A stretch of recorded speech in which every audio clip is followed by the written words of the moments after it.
नमस्ते, मी अर्चना वत्सला Giridhar More. Mission शून्य कचरा या विषयावरती आपले रील्स असणार आहेत. या रील्समध्ये सकाळी उठल्यापासनं रात्री झोपेपर्यंत आणि आपल्या घरापासनं आपण जिथे अर्थार्जन करण्यासाठी जातो हा एवढा भाग शून्य कचरा कसा करायचा याच्यावरती छोटे छोटे नुस्खे असणार आहेत. आणि या नुस्ख्यांच्या माध्यमातून आपण शून्य कचरा पृथ्वी आपली कशी होऊ शकते या गोष्टीकडे लक्ष देणार आहोत. तर ही एक सेवा आहे. या सेवेचा माध्यम आपण सगळेजण बनणार आहोत. ही सेवा आपल्या पृथ्वी मातेसाठी आहे. तर लाईक करा, सबस्क्राईब करा. या गोष्टीकडे आपण लक्ष देणार नाही आहोत, पण फॉरवर्ड नक्कीच करा.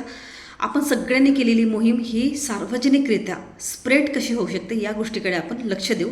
म्हणजेच पृथ्वी मातेची सेवा आपल्याला करता येईल आणि मिशन शून्य कचरा या कॅम्पेनला मोठ्या स्तरावरती कसं पोहोचवता येईल या गोष्टीकडे जास्तीत जास्त आपलं लक्ष असेल. थँक्यू.